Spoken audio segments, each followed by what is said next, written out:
Hello, folks. Total Protection, Mr. Hughes here, coming right back at you for our second podcast here. Going to have a special guest later on, one of my former trainees, SP Ghost. He's going to be with us here later on to talk about how he got started in his career in professional wrestling and what got him up to this point and why he wanted to be a wrestler, so forth and so on. Always interested in how one of my students wanted to be a professional wrestler. Because, people ask me the same thing. Also, too, we're going to get right to it, talk about Harley Race, my mentor, the one that I wanted, that made me want to be a professional wrestler. He's in the hospital right now. I don't know how, well he's doing, but, send some prayers out to him because Harley Race was one of my favorite wrestlers. And when watching him growing up, he's the reason why I decided I want to be a wrestler. I saw him and Rufus R. Jones having a freaking match on Channel 41 in Kansas City, and the match was just unbelievable. It was blood. There was everything going on in that match, and when I seen that, that's when I got bit by the wrestling bug. So I want to send my best out to Harley and his family that he gets well real soon, and I'd say it was a pleasure, working with Harley, and he taught me a lot on the road.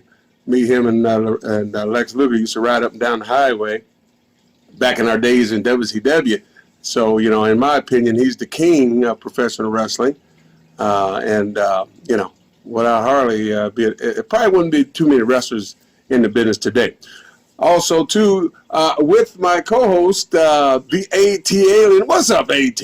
What's going on, Mr. Hughes? It's nice to be back here on the Total Protection Podcast, Episode 2. I'm greatly ready to interview SP the Ghost. No doubt about it. And, folks, you've seen SP. He started out a long time ago down at the WWA where I trained formerly. Trained thousands of young men and women there. And he's going to talk about his career and how he got started and what inspired him to be a professional wrestler and why he came to see yours truly, Total Protection, Mr. Hughes. Now, like I said, we're going to get back to him in a little bit later on down the line. But right now, AT, I want to also the subject of this podcast, I really wanted to focus in on is respect from these young people in the dressing room, these young gentlemen, ladies as well. Apparently, some of them didn't get the right kind of schooling, tutelage, you might say, from whoever trained them, because I didn't been into a lot of shows in the dressing room, and I was taught when I was coming up to respect your elders in the wrestling game in the dressing room. For example, when I walked in when I was a young fella in the wrestling business, when I walk in the dressing room, I automatically put my bags down and go shake all the veterans' hands. Period. And if they're talking, you don't want to get involved in the conversation unless somebody asks you a question. Now, today in the dressing room, in most dressing rooms you go to, most of these young people think they're all superstars already, and half of them ain't wrestling in front of 20 people. And so, that's what the subject is going to be today. ATLien, you've been on shows with me before. You've been in dressing room along with me, and you've been around Mr. Hughes a long time as far as showing you how to wrestle, showing you how to my young students how to respect the elders in the dressing room in professional wrestling and all over. And tell me, have you seen the same thing I'm talking about? Yes, Hughes. I've seen it multiple times where people just come in and they think that they're the hot shot in the building and don't want to, come and shake your hand and don't wipe your feet before you get in the ring and all stuff like that. So definitely, I've seen it. Well, I'm glad you brought that up because the wiping of the feet. I see a lot of guys go to the ring. That was one of my pet peeves when I train my students is when you get in the ring, wipe your feet on the apron. The apron is the edge of the mat, folks, on the outside of the ropes before you actually get in the ring. So you have to show respect to the business and to the other wrestler that you're performing with. When you walk up the stairs to get in, before you get in the ring, you have to wipe your feet on the canvas, on the outside, on the apron, okay? What that does, what that shows is that you're a professional, see? And a lot of these young people, they get trained by whoever. And people that hadn't been nowhere, for example, I see it all the time, AT, is where you get a guy, he got trained a little bit, and he's got a buddy that wants to be a wrestler, and they're sitting around, sitting around having a couple of cold ones, drinking some lemonade or what have you, and this person that wants to be a wrestler. Well, he's asking his friend, hey, man, you think you can train me? Well, that's what's going on today. You got a lot of these kids out here that get trained by some nobodies. They buy some freaking gear. Then a promoter puts them on the show, even though they're not qualified, had no qualified training, had nothing, but they put them on the show so they can save money and give them $5 or $10. And then they stink up the freaking show. That's not how it's supposed to work, right? So with that said, these young people come in a dressing room thinking that they're superstars already, hadn't been nowhere. I say it all the time. If you haven't wrestled in the garden, then you ain't made it to the big time yet. And that's a shoot, in my opinion. And so I get young people all the time when they come in the dressing room, they come in acting like they're superstars. They walk past you, don't say hi, don't shake your hand, don't do anything. Okay? And then they expect me to respect them in a way that I would respect somebody that's been in the business over 30 years like myself. That's one thing that, that makes me mad about today's world of professional wrestling is you got young people think they're superstars and half of them ain't even been anywhere yet. So, I mean, with that said, what do you think that it's the superstar? Or no, I'm sorry, if it's not the wrestler's fault, wouldn't it be more like the promoter's fault for bringing them onto the show and just putting them out there to just do whatever? Well, I'll tell you this, man, as far as promoters go, there's not really any real promoters left in professional wrestling. Anybody can run a show, okay? Anybody can get a freaking, get some advertising going so they can pay for the wrestler, so forth and so on, and try to run the show and call themselves a freaking promoter. Well, a real promoter has longevity as far as how long he's been in the business running shows. People always pop up trying to run a show and call themselves a freaking promotion. Garbage, okay? And that's why shows suck a lot. They use a lot of these guys that have no experience wrestling. The whole match consists of spots. I hate matches like that. They call it a spot fest. So, you see, people don't talk about this kind of stuff. And I'm at the point in my life that my head's ready to explode because I see a lot of garbage on the internet. People post stuff on Instagram. They post the garbage on Instagram. Yes, that's what it is, folks. That's what I call it. They call, professional wrestling is like when you work holds. You have to tell a story, period.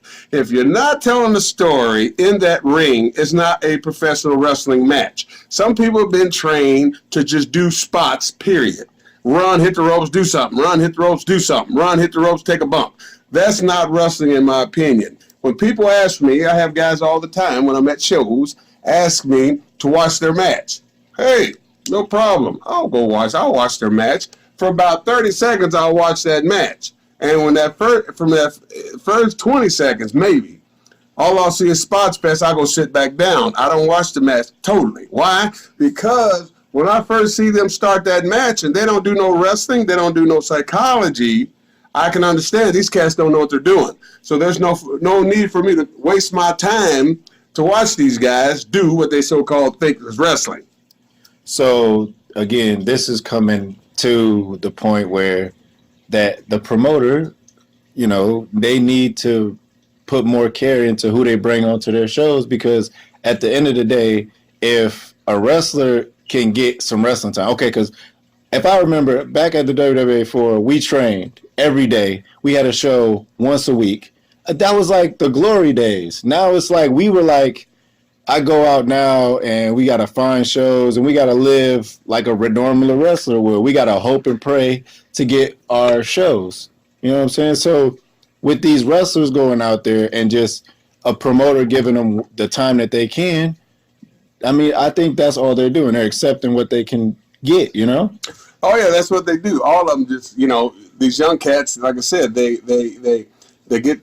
so-called get somebody to teach them a couple things without doing some research. Because let me tell you this, it's like this, man. If you really want to be a professional wrestler and you really want to have a career at this game and last for over 30 years like myself and make a ton of money like I did myself, you have to be trained correctly. You have to get taught well. You have to get taught the psychology of the game. You have to get taught the whole aspect of wrestling, from learning how to, work with people and, respect people in the dressing room, to working holds, to just the whole 9 yards of wrestling. And the only way you're going to get that is you have to get trained by someone with some knowledge of the game of professional wrestling. Somebody that's been there, done that. Somebody that's been to a big time, so you can teach the young people how to conduct themselves at the next level. There are certain levels of professional wrestling that people don't understand. You got the time when you first started, which was the training level, the teaching level.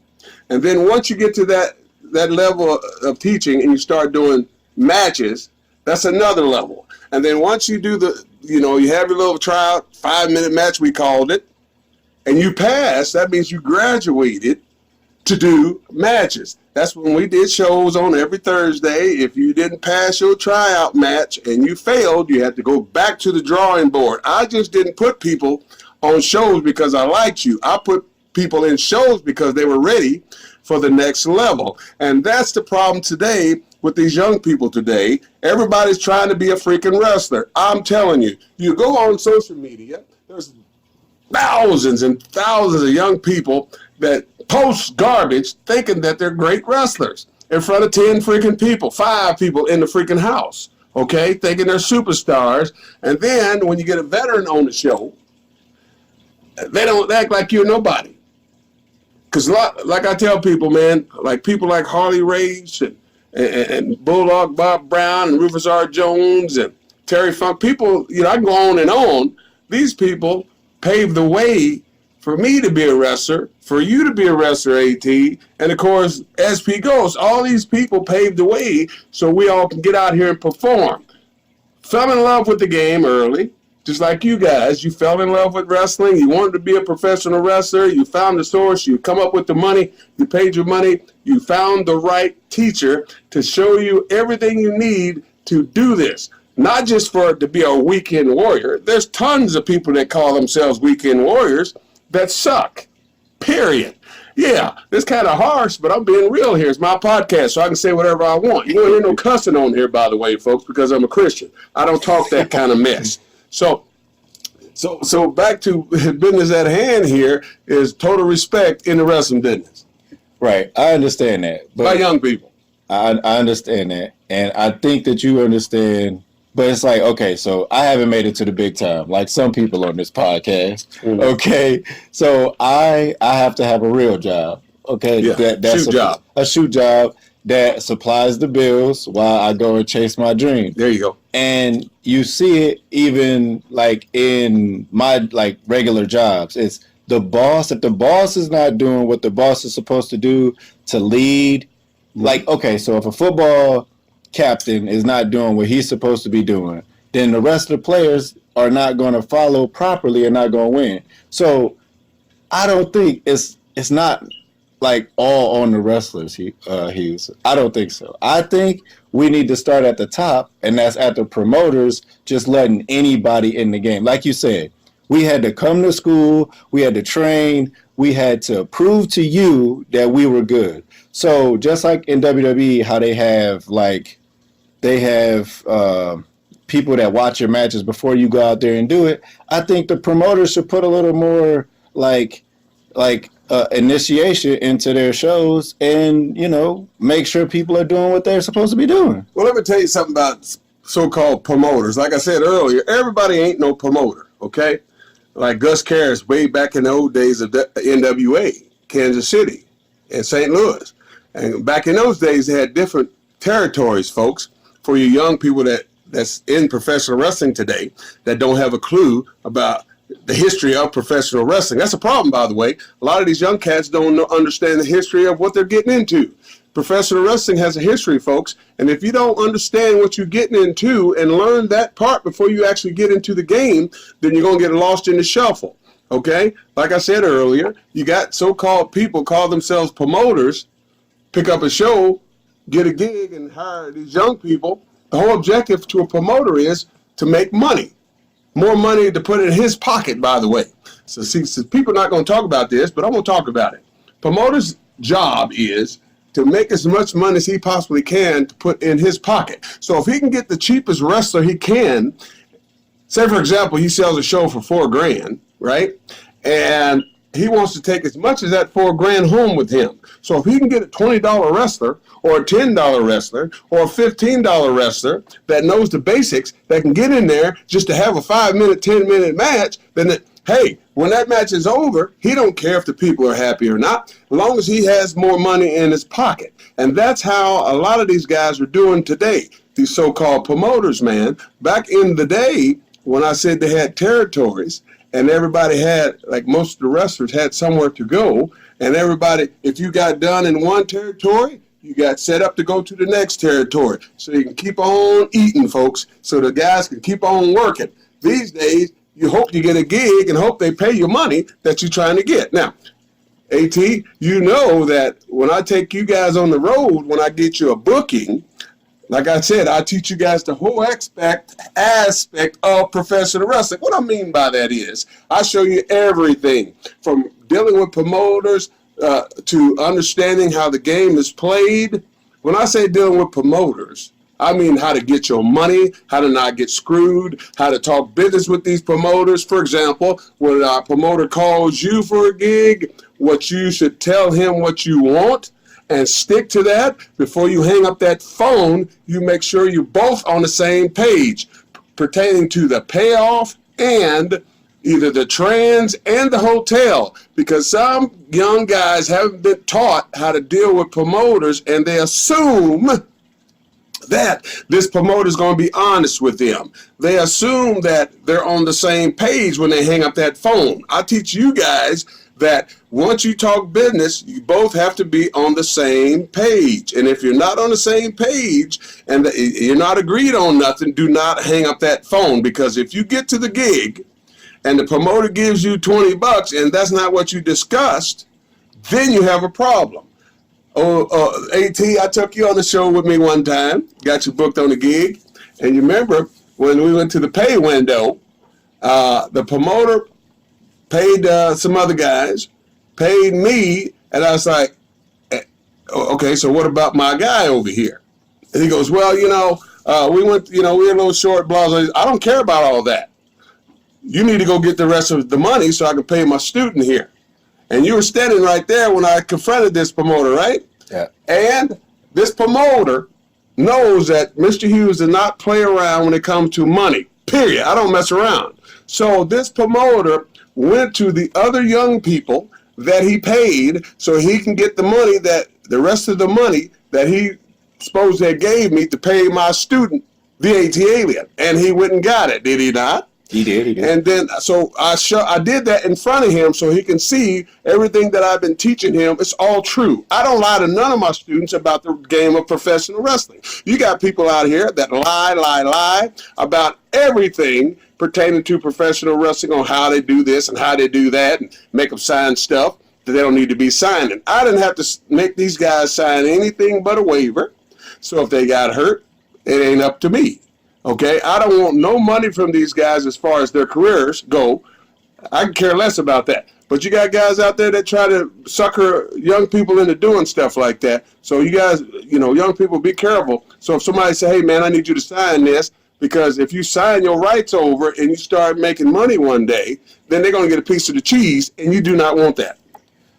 Yes, Hughes. I very, very, very remember when you stuck up for me and you got my pay, and I appreciate that a lot. Another time that I remember that a dirty promoter tried to pull one over on you, we was on our way up to, I think it was Ohio, and there was a big weather storm, and we was like already 2 hours, 3 hours into the drive, and the guy called you and was like, hey, man, the pipes are frozen. You remember this? The pipes are frozen, and we're not going to be able to run the building this time. We're going to have to. And you were like on the phone with him telling him that you've already like committed to this drive. He's going to have to pay you something. You know what I'm saying? So this podcast is like your point, the original point of the wrestlers in respect is slowly turning towards what it should have been about, which is the promoters not properly training these people and teaching them right. This is the lane that we should start at. This is where we should start. This is right. This is right. Well, being as a podcast, it can go all over the place, and certain things may pop up depending on the vibe that I'm having at the present moment. And I just wanted to give people a little taste of what the insides of the business if they don't understand. You might be a fan of something, listening to this podcast here, and you might go to a show, but you don't be in the dressing room. You're not in the dressing room. You're not in front of us dealing with promoters. You're not back in the back, whatever the case may be. Because today, the business is so much different now that there's no more kayfabe. But in my opinion, I teach that kayfabe. I taught it to you young people. Kayfabe is still for real in my life, and that's what I live by. I don't care if you're freaking, at a freaking schoolhouse at a show. Even though when we were at shows, I tell the guys, kayfabe. Don't let other fans see y'all talking. I don't care if you're working together. I don't care if you train every day together. But when it comes to a show, the whole objective is to show these people that wrestling is real. For the first 10 minutes that you're watching that match, I don't care what time or day it is. If you go to a show, folks, and people are paying for a ticket, the wrestler's job is to convince the fans that wrestling is real, okay? Period. I don't care what people say about wrestling's entertainment, all that garbage, piss on that. If you want people to buy a wrestling ticket, if you want people to buy a ticket and sit in a seat to watch you, you got to do it the way I'm saying. Because if you don't, people are not going to buy a ticket. People are not going to come watch you. You're just wasting your time, putting your body through all that trauma for nothing. Exactly. So my job here is to be your host, is to guide this show, and so I'm basically to play devil's advocate. So when you started talking about how it's the wrestler's fault, it's my job to find out, to try to steer you off your way and try to, steer you in a different direction. But you seem to be staying in the same direction. So at the same time as I say it's the promoter's job, we are adults at the end of the day. We're not 16-year-old, 17-year-old, 18-year-old kids. We're adults. So we should know better is when we're getting taken advantage of. Correct. And you should get taught that as well. And that's where the problem comes in, where guys go to these shows and they'll accept anything that a promoter gives them without arguing, without doing anything. And that's what's wrong with the business today. They don't get taught respect or how to respect their elders as well. And they don't get taught how the what's called dressing room mannerisms and so forth. And that kind of gets under my skin. So at the same time, some people, okay, so what about if we're worried about catching heat with people, certain people in the back, talking to certain people, and, a wrestler it's real easy in wrestler to get heat from somebody, even if you're not meaning to get heat from somebody. How would you go about not getting heat, like if you're trying to be respectful at the same time? Well, the thing about it is, when it comes to the heat part, it's real simple. Like I said earlier, when young people come in the dressing room, to keep from getting automatic heat, when you come in that dressing room, you drop that bag, and if it's a veteran sitting in that dressing room, I don't care if it's in the dressing room or if he's out, out somewhere by the ring, you must go and shake his hand and introduce yourself to him. It's not like you're the star, okay? This person that's paved the way, he's the freaking star. He's the one that's been on television. He's the one that's been through the big time. So whatever you do, you sit that bag down if you're in the dressing room, or if you're just coming in the door and he might be around the ring, you might still have your bag with you. You walk over there and you shake his hand. Hey, introduce yourself. I'm not going to walk up to you. If I'm the freaking veteran, I'm not going to walk up to you and tell you my name. That's not my responsibility. You should have been already taught the respect that you're supposed to have for your elders in the professional wrestling game. And if you don't have that, I guarantee you, your career won't go far, period. Because, you will get heat. Because with other guys, just like, if I'm in the dressing room and there's a few more veterans around the campfire telling old war stories about the, business, and this young kid comes in there and he tries to get into conversation. Well, hell, they're gonna freaking crucify him. You understand? Because he hadn't been taught that you do not say one bloody word when the veterans are sitting around the campfire talking about old war stories that we used to do. It don't matter what it is, because if you want to get in that conversation, it's like a classroom, man. You better raise your hand. Okay, Hughes, that brings me to a good story, and I want to hear you tell it if you remember it. All right, so we was at, I don't remember whose show it was, but you took me on a show, and you was booked against this green guy, okay? And you was sitting down, and you was in the locker room putting on your gear, and he comes next to you, and he sits down, and he starts telling you all this stuff that he's going to do. He suggests a power bomb to total protection, Mr. Hughes. Take it away. I'll tell you, I get that. I had that several times happen to me. Okay. I'm sitting in the dressing room, getting ready for the gig. They booked me with this young kid. Oh, no problem. I don't mind. I love working with young people if they've been trained and taught right. And so I'm sitting in the dressing room. This young kid comes up to me. I believe I'm putting my socks on and getting ready to take my socks so they'll slide down. And this kid comes, stands in front of me, goes, "Hey, Mr. Hughes, I was just going to talk to you. We're working tonight together, and I was trying to see if we can, in the match later on, I was wondering if I can give you this big move I was trying to get over, this power bomb." This freaking idiot, that's what he was, idiot, folks. I look up at him and I say, "Get the heck out of my freaking dressing room, man. Get the hell out of here." He goes, "Oh, I'm sorry. Too late. You blew it." So what I did right after he left the freaking dressing room, I went straight to the freaking promoter and I said, "Look here, man. This guy that you booked me with, I'm not wrestling him tonight. You're going to have to find somebody else for me to wrestle because he blew his opportunity to work with a superstar like myself."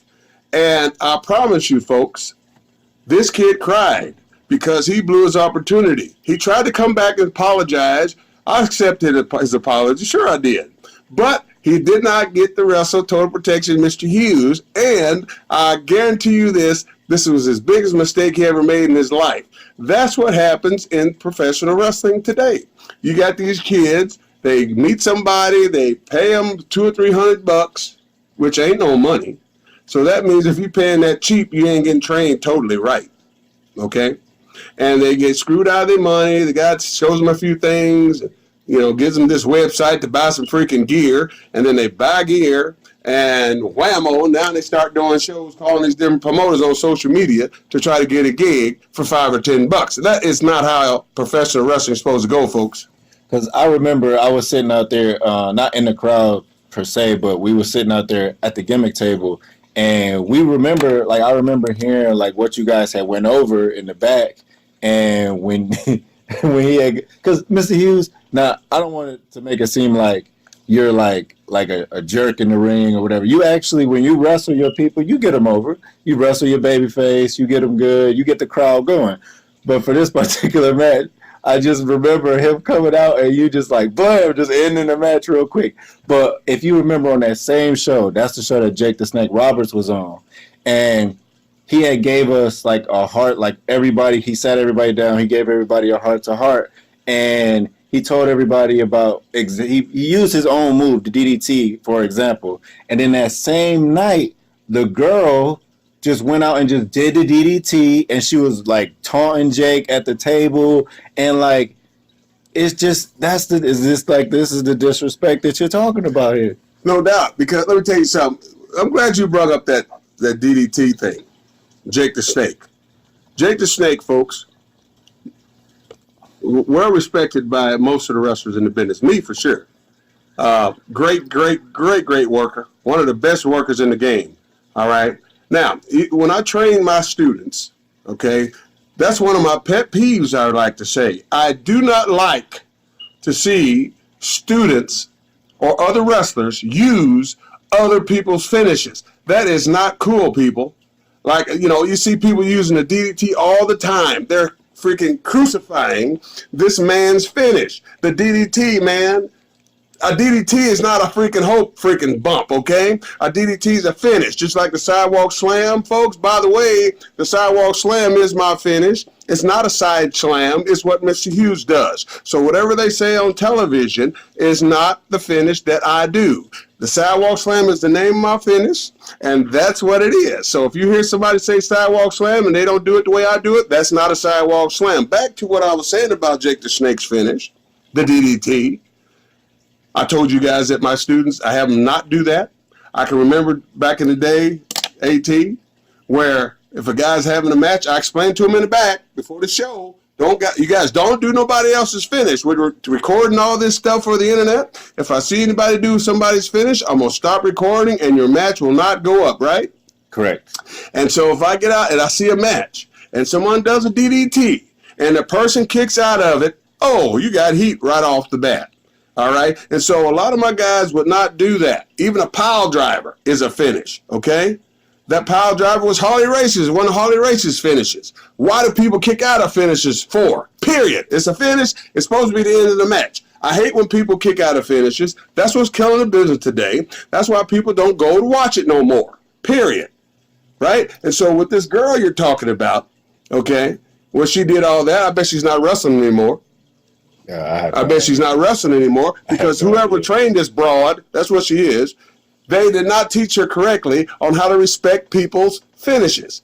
Just like, for example, if you had made it to the big time, I wouldn't do your finish. If Ghost was doing a finish, if he had a finish and it was well known, I wouldn't use it. Period. I never use nobody else's finish. That's not respectful, folks. When you see other wrestlers using other people's finishes, that's called disrespecting another wrestler. Period. I just remember just sitting there at the gimmick table, and I was just so shocked. Like even still now, like words is just hard for that man to sit back there and like out of his own time take to just spill his heart to us and tell us like everything that's important to him about the wrestling business and this, that, and the other. And for her to just like basically spit in the man's face and go out there and just do the DDT, and it wasn't even for the finish of the match, and just start taunting the man. Yeah, well, like I say, there's a lot of disrespectful young people in the business, and a lot of them, most of them can't work, period. That's kind of deep, but I'm being real with it. I get tired of people posting stuff, like I said earlier, on Instagram, thinking they're doing some great stuff. I mean, I've seen a few things on the Instagram where a guy did a move on the freaking bleacher, right? I'm going like, dude, you must have want to last over 30 years in the business. You want to be crippled? I mean, really? How much? I was like, I wonder how much that guy got paid to go out here and just throw himself through a glass window or just get thrown into a freaking, roll of chairs and take a chance on breaking his freaking body up and be crippled and only make $15 that night. I mean, it's ridiculous. All right, so if we if we look at wrestling and the evolution of wrestling, like, let's be honest, you guys weren't as athletic as we are today. Only because, like, we got science and we've put, like, genetics into our body and, stuff like that. So we can last longer and do, like, crazier things. Like, people nowadays are surviving things that y'all wouldn't have survived a long time ago. That's all I'm saying. Well, I mean, it's like this, AT. A body's still a body, okay? It don't matter if it's 2019 or 1973, okay? A body's still a body. And so if you out here and you're doing things that the body cannot control, cannot absorb, eventually your body's going to start breaking down on you as you age in the wrestling business. You can, right now when guys get in the business, some of them are pretty young, 20, 22, somewhere like that. So your body's still kind of young. So if you fall, it's not going to affect you that much. You're going to get right up. But as time goes on, if you stay in the business as long as I have and you keep aging, your body is going to start breaking down and start telling on you. And so when you see guys today that's been in the business, not even freaking 10 years, and they halfway broke down because they've been doing a bunch of stupid stuff, instead of wrestling. When I say wrestling, people, I mean working holds. For example, I trained Jonathan Gresham. Jonathan Gresham is the greatest young wrestler in the business today, bar none, period. Okay? And when he started, I said this, I believe, on the last podcast, but I didn't go into much detail about it. When he started, he was an amateur wrestler out of high school. He was a little bitty fella, okay?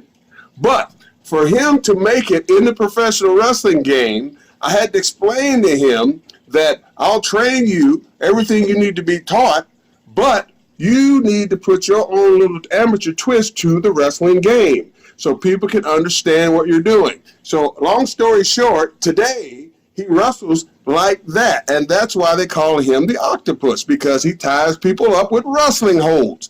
Now he has a gig at Ring of Honor, Dojo.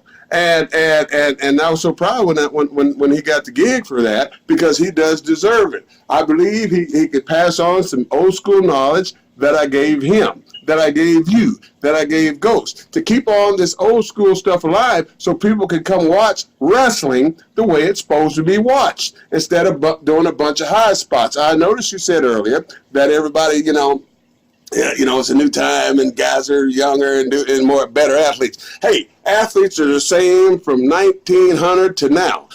Ain't nothing changed. It's just everybody lifts weights a little bit. People cheat a little bit. They get on the juice and all that so they can get a little better, get a little bigger. But other than that, it's still the same. The body's still the same, but some people are teaching differently. And that's the problem, in my opinion, today. People are not teaching how to wrestle, how to work holds. I said it last time in the last podcast. Professional wrestling is pretty simple. The heel is the one that's supposed to pretty much set the tone of the match. The heel's job is to get the babyface over with wrestling. The business is exposed anyway, but I'm trying to explain to you people how it works. It's real simple. The heel gets the babyface over with wrestling first. Establish who's the better wrestler. That's what the heel does. He established that the babyface is a better wrestler, so he can resort to cheating. That makes the people say something when he starts getting over and starts doing his thing in the ring. It's just that simple, folks, and that's the thing I'm talking about. Wrestlers today, a lot of them don't do that, okay? They don't tell a story. I teach you guys how to tell a story. And that's why a lot of the guys that I've trained are on television, that are still wrestling, that are making a living at this game of professional wrestling. Of course, you got some that didn't listen, and they think they know more than a teacher. That's why they're still struggling and doing their little shoot job you were talking about earlier. Okay? And so with that said, folks, we pretty much went down the line on the what this podcast was about, but I believe it's about time to for our go down a little further here. So with that said, AT, what's up? Like you said, you were bringing up our first podcast. I just want to I want you to have you got a chance to go back and listen to it? You enjoyed it? Do you suggest it to your listeners? No doubt about it, folks. I mean, if you like, hearing total protection, tell stories, talk about the business, shooting with it. Shooting means real, by the way. And that's what I do, people. I'm not going to picture code anything. I'm not going to just lie about anything pertaining to the game of professional wrestling, because you need to hear the truth about wrestling. And for this thing to keep going and go forward, there's going to have to be legit trainers and teachers out there teaching these young people on how the game is played. And if you don't go to a trainer or someone that knows how to teach professional wrestling, not just because somebody's been in the business, you have to have experience, people, of teaching another individual on how to be a good professional wrestler. You have to go through a lot of things in the game of professional wrestling to be a teacher. Myself, it took me a couple of years to figure out how to teach. But once I figured it out, and I knew how I wanted to teach my people, and that was old school style of professional wrestling, the way that got me interested in the game of professional wrestling. And so that's what I continually do.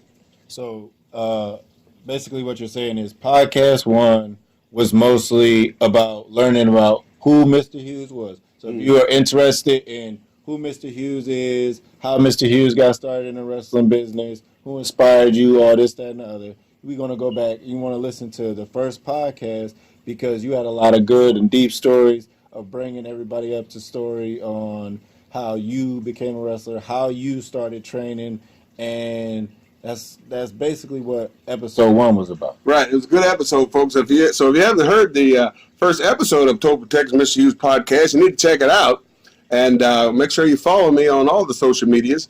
Bodyguard Hughes on Instagram, Mr. Curtis Hughes on Facebook, and Total Protection Mr. Hughes on Facebook as well. Also, too, folks, I'm writing my book, which we're working on right now. It's going to be a great bestseller. I know it will be. It's going to be coming out soon. So, if you haven't got, if you're interested in deeply on Mr. Hughes' life and story and the whole 9 yards, when they come out, you need to go ahead and get yourself one. And if I'm around, I'll be glad to sign one for you because it's going to be off the chain, no doubt about it. You got DVDs as well, Mr. Hughes? I have DVDs. Of course, you can get some at High Spots. Go to highspots.com. I just did this new one here a few months back called Wanted Dead or Alive with me and Tom Pritchard. He's the host on it, and talked about a lot of different things on there. Most importantly, talked about how Dusty Rhodes helped elevate my career when he changed my character from Big Cat to Mr. Hughes, which is what I am today. And of course, people ask me sometimes, they go, "Hey, Mr. Hughes, how'd you come up with that name, Total Protection Mr. Hughes?" Folks, a lot of folks, don't know this, but I had a best friend. He's not with us no more. He went to heaven. I'm not going to tell you the story behind him not being here anymore. But his name was Darren Gay, and, he's from Kansas City, where I'm from. And one day we're out, honky-tonkin', going to this karaoke place, drinking some cold Kool-Aid and singing some karaoke. And, he was a big fan of mine. And, we was riding down the road one day coming from that place called Red Balloon where we used to go honky-tonkin' and sing and karaoke. And he goes, "Hey, Curtis, you ever thought about coming up with a different, with a first part of that name?" I was like, "What do you mean?" He goes, "Well, I had an idea. Why don't you, since you're a bodyguard, why don't you call yourself Total Protection Mr. Hughes?" And that's stuck ever since then. That happened years and years ago. Of course, when I was down at ECW, Paul E came up with the gimmick, the Roughneck, even though I was Mr. Hughes, but he put Roughneck on front of that. But people want to know how I came up with that name of Total Protection Mr. Hughes. That was one of my best friends, Darren Gay, who came up with that name. So even though you're not currently training anywhere in specific, you're still available for seminars, and do you have any shows coming up? Oh yeah, always available for seminars and shows. Sometimes, folks, if I get a booking, I'll tell a promoter I'd be glad to do a seminar along with that earlier in the day before the show, so the young people that are coming to the show can get some knowledge. And of course, the knowledge is how to be a great professional wrestler. Okay, here's the deal, folks. There's about 4 of my guys in the WWE. There's 2 of them. There's 2, I think one right now in Ring of Honor, Jonathan Gresham. Then, of course, SP the Ghost and Chad Skywalker had their debut down at Ring of Honor. Did pretty good. It's on YouTube. And, of course, Sam Shaw, he just signed with NXT WWE. And then you got the Antoine Brewer. He's the referee down at NXT. And, of course, I can go on and on with talented individuals that I train, folks. And the reason why these guys are where they're at today is because they found a good teacher.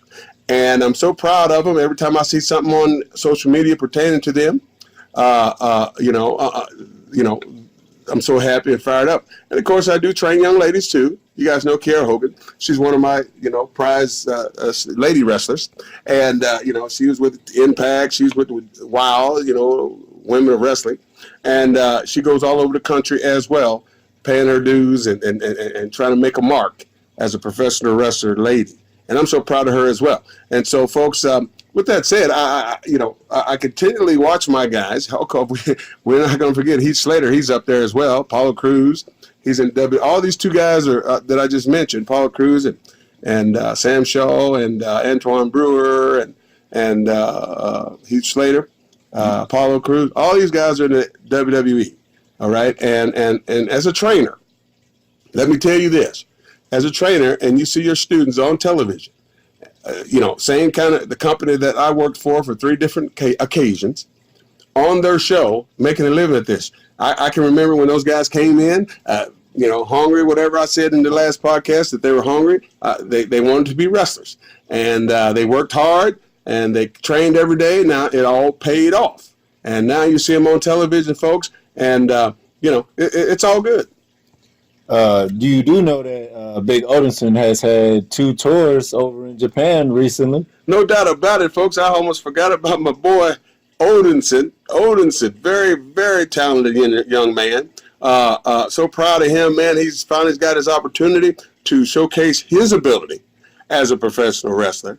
And he was so easy to train. Just like I stated last time about Big Moose, he was so easy to train. He's over in Japan. I mean, just showing out right now. And so with that, hopefully when he comes back over here, some other people can see that he's a very talented individual, and he can run with the ball. And so I see great things happening for Odinson in the near future, and I'm looking forward to watching him on the big screen walking down that aisle one day, no doubt about it. Did you happen to catch the latest episode of NXT? Because Sam Shaw, he debuted on NXT. No, I didn't see it, but I saw some pictures. And, people always inform me of how my students are doing. So I heard about he was doing very, very well. I'm so proud of, Sam. I mean, he's a talented artist as well. He did if you folks notice that one drawing that has my face of my frown, the Mr. Hughes frown, he drew that picture. And that picture I use on everything from fans that I made to T-shirts to everything that's possible. That particular picture that he drew is on there. So all around, Sam Shaw is a talented individual. From being an artist to being a professional wrestler, he finally had his opportunity. After 12 years of being in this business, he finally got his shot in the WWF, which when he first came to me as a student, he wanted to, I knew he was going to be good.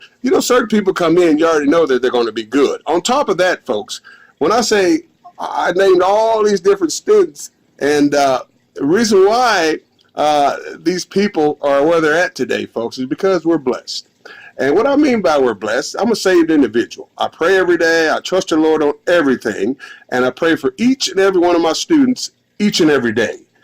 Nonstop, everyone. I don't care if they don't like me. I don't care if they're mad at me. It don't matter. They still get a prayer going up for them. And that's why when you see all these students that I trained, because I'm telling you, man, some people are really jealous. Some people don't respond. They don't like some of the stuff that I post about my students because they're jealous. Don't get blessed by being jealous, folks. I'm just being honest with you. If you're jealous about somebody making it, God's not going to bless you. Period. At the end of the day, Mr. Hughes, we all appreciate our pops of professional wrestler. So in closing of this segment, before we bring out SP the Ghost, just remember, guys, please learn to respect your old heads in the wrestling business, like Mr. Hughes said, so we don't have to keep hearing him rant over and over again. Exactly. Respect your elders in the professional wrestling business, and you will go far. If you listen, you will learn. Period. Now, with that said, folks, we're going to be bringing in a guest we have for the night, a young gentleman that I've seen just catapulted in his career. He had left, he came, got trained, then he left for a little while, went back to where he's from, which is Michigan, got himself together, came back strong and determined to make it into professional wrestling, and that is SP Ghost. Hey folks, Total Protection, welcome back on the Total Protection podcast here tonight. And of course, I stated earlier in the minutes of this podcast that I'm going to have my first guest here on Total Protection Mr. Hughes podcast. That will be SP the Ghost. SP is going to be joining us here momentarily, folks. But in the meantime, I got the ATLien back with me here. AT, let me ask you something, man. Since we started this podcast, you've been acting like you're the ramrod in this thing. What's cracking with that? What does the ramrod even mean? Well, if you watch, like myself, I'm from Kansas, man, a cowboy. And if you watch Westerns, you'd understand what ramrod means. Ramrod means that you're the freaking goat of the freaking gig here. That you're the freaking big time, you're the number one uno of this whole outfit. And that's what I am. But what are you in this outfit? Are you the ramrod or I'm the ramrod? Because I know last time we was on this thing, you got a little upset because you didn't get talked that much. Okay, so first off, that never happened at all. The problem is, okay, so I gotta do all the work. You called me umpteen million times last time. When is gonna be on YouTube? When is gonna be on YouTube? Then I get it edited and about to put it on YouTube. You don't even have your account verified. So then you gotta go and find your password that you haven't that you don't remember every time you gotta change it. So therefore I gotta do all the work. So I get to have some talk time on this thing. Well, folks, you just heard from the ATA, and he just finally got a little talk time, as you see. But without further ado, this our first guest I'd like to bring in. But first, I want to say a couple of things pertaining to this individual. His name is SP the Ghost. I'm going to ask him a lot of questions. As I stated on my first podcast, that I'll be having a lot of different students that I've trained, former trainees, you might say, that you might be interested in knowing about and how they got started, and after they got trained, where are they going and how far they're gone so far. And we're just going to get down into it. So without further ado, AT, I'd like to bring in my first guest here on the Total Podcast, Total Protection Mr. Hughes podcast.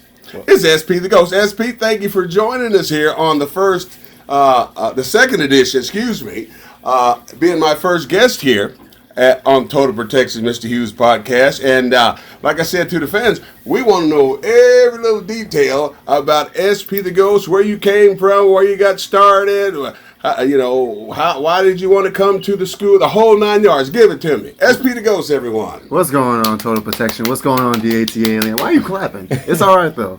This is SP the Ghost. Thank you for having me. It's an honor to be the first guest. Well, it's good to have you here, and we're just going to start right off from the beginning, the infancy, the genesis of SP the Ghost. Tell us how you got started, and tell me, just like I told the fans, what bit me, what time the wrestling bug bit me. So I know the fans want to know, I want to know, the ATLien wants to know, when did you get bit by the wrestling bug? It was October 1996. It was an episode of SmackDown. I just happened to be flipping through channels, and I saw The Undertaker's entrance. Now, it's not as jazzed up as it is nowadays, but it was still just as incredible, still just as captivating as it is today. And I saw that, and I was hooked on the character and everything after that. And I'll tell you what, man, speaking of The Undertaker, as you know, I had opportunity to fight him and wrestle him, and we traveled all over the country having casket matches. And I'll tell you what, man, you, like you just said, Undertaker, was the prime suspect in you getting bit by the wrestling bug. And I'll tell you, man, thus far, very impressive individual. So we're going to go a little further in that. Sure. Let the fans know a little more. Well, once I found out what this was, I continued to watch, and as I watched, I saw, a few more other characters: Stone Cold Steve Austin, The Rock, all these other just, captivating individuals who just, caught my eye and made me want to watch more every week. And soon enough, I finally, I may be getting a little ahead of myself, but soon enough, I found out how to do this, that this was actually a possibility for me. And once I found that out, I chased it, as you can see. And I'll tell you what, man, you've been running pretty freaking fast, no doubt about it. That's right. So once you started watching professional wrestling, and you say The Undertaker was the one that inspired you to want to be a professional wrestler, where it is actually that you started from. I mean, I'm from Kansas. I know the fans would like to know, where exactly are you from? I'm from Detroit, Michigan. As a matter of fact, this the guy over here, ATLien. This my brother. We both came from Detroit. You know, the D, as they say. And we both, you know, we strive hard to get out and to chase this dream. You know, once he found out, I didn't even know that schools were even a thing. He found out that there's schools all over the country, and once we found that out, we had tunnel vision. We came straight to WWA 4, as a matter of fact, in Georgia.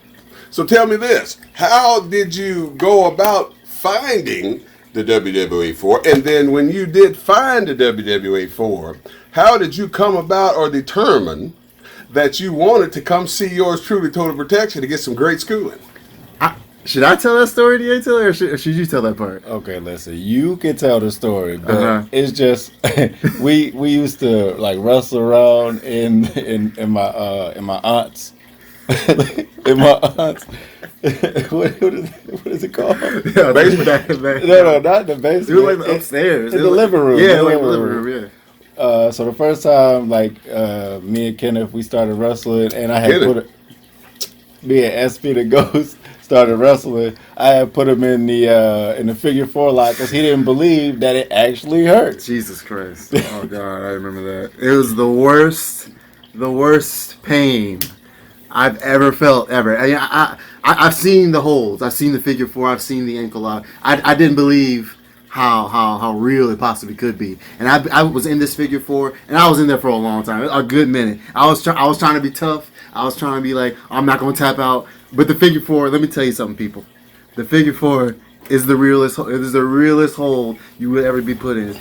Just try it. Just try it. You won't last 5 seconds. I promise you. Excuse me, sir. Don't try this at home. I'm sorry. No doubt about it. I'll tell you something, folks. When you mentioned the figure 4, you know, you're talking about the person that used to do it. My mentor, Harley Race, who used to do that move, and of course at the WWA 4, I pretty much modeled my training after the way Harley Race did all of his stuff. So when he's talking about the figure 4, I taught him how to do that, and of course the ATLien gave him a little taste because he went there before you, right? Yeah, that's true. He went there a year before. So he gave you a little taste of what kind of training he was getting. And so I guess, you know, when you were, I'm pretty sure when, before you got in the game, we had already started doing shows and putting them online on YouTube and all that. And, you know, so let me ask you this. So when you see, I'm pretty sure you watched the videos. Absolutely. Did you see anything in those WWA 4 videos that made you say, this is the school I want to go to? Well, the simple fact that the students that were training there were on the videos blew me away. Because you know the videos that I used to watch on YouTube, for example, you only saw the professionals, the one that were making the money in the indies and on TV. So when I saw like students who were getting trained and they were wrestling shows, automatically I was like, okay, this is where I need to go, because I want to be on the show as soon as possible. I want to learn how to do this as soon as possible, and that's exactly what happened. As soon as I learned what I needed to learn, I got on the show. I got your blessing, and I had my 5-minute match, and I was in it. Well, we're not going to go too fast here because people are going to know what a 5-minute match is. Sure. But, you know, how did you make your way to Atlanta when you decided? How did you come up? What did you do as far as come up with the money? Did you know how much it was going to cost? And did you get the job? You said, I want to go to Atlanta and be with my brother, the ATLien, so I can be a big-time wrestler.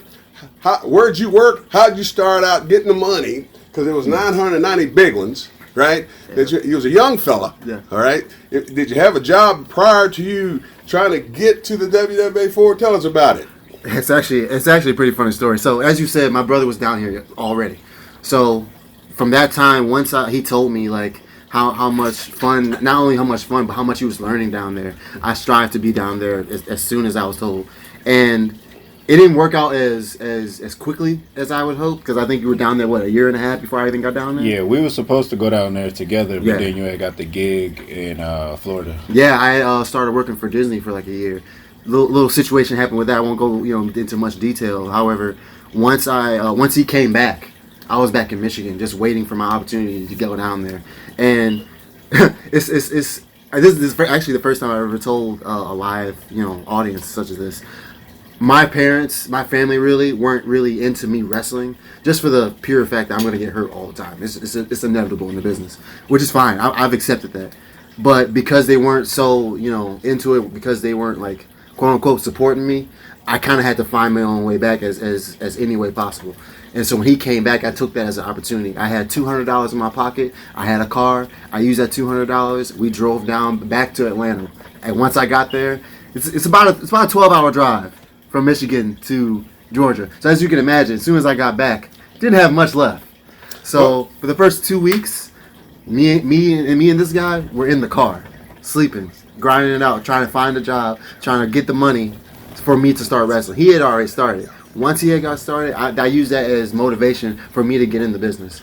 Go ahead. Okay. So you say you worked hard. You got $250 in your pocket, but we're talking about the vehicle. You said you had this vehicle, and if I can remember right, you had this when you came to Atlanta. You had this white vehicle. I think it was a Dodge or it was a Aurora. Aurora. I don't know what make and model that is. Sure. But when you came down, I can remember that car because before I had got my license straight, after being suspended for 20 years, because back in the day, before all the states put everything together as far as the DMV goes, I'd be going to shows on WCW, and I'd be running late, and I get a ticket. Say I get a ticket in Alabama.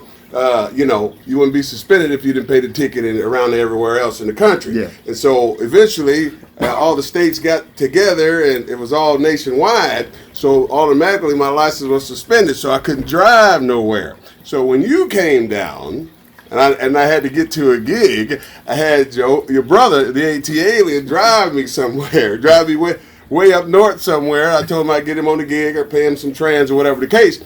So I remember that car. And so when you came, finally signed up, paid your money to Frank Aldridge, the former owner of WAWA4, you came in. What was it like when you first walked in the door?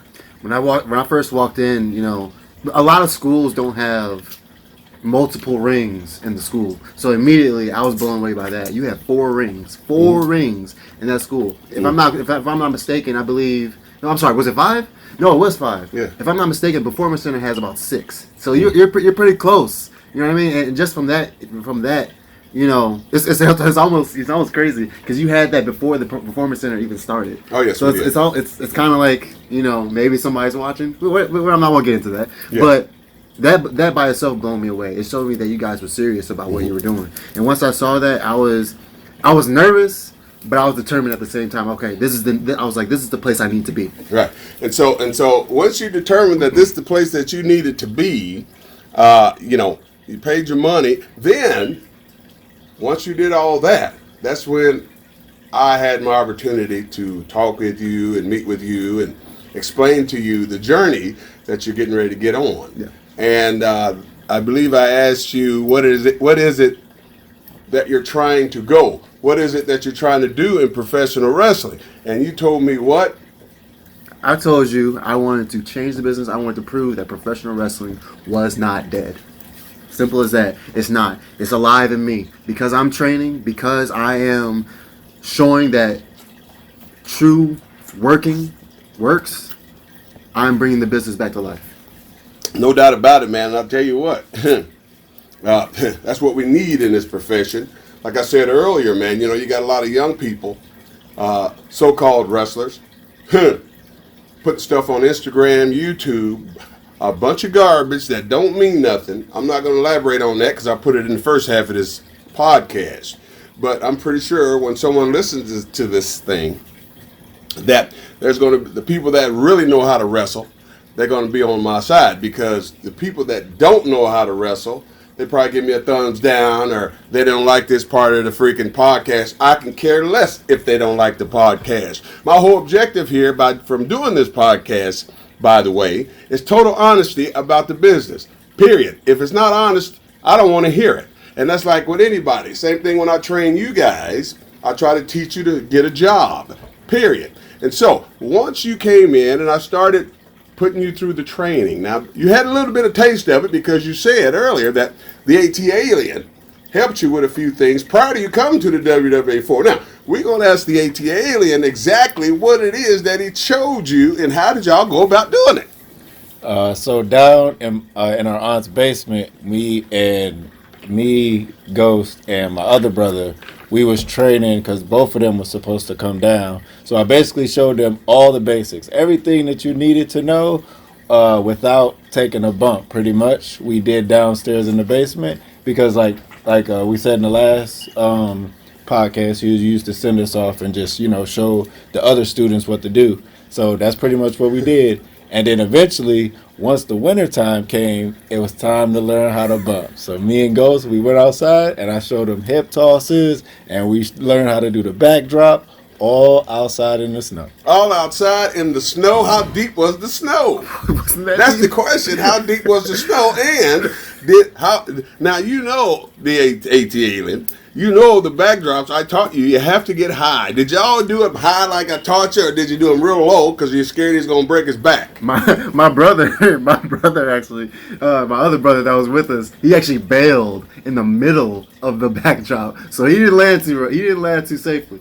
But let me remember. The snow wasn't too thick. It was pretty thin. You could feel the grass. I'll just put that in pretty much how the details were. But when I saw my brother take that backdrop in the snow and he almost landed on his neck, I was like, I said to myself, I can't do that. This is the start. You said brother. You're talking about you got another brother. Oh no, not this one. The other brother. Another brother that wanted to be in the professional wrestling game.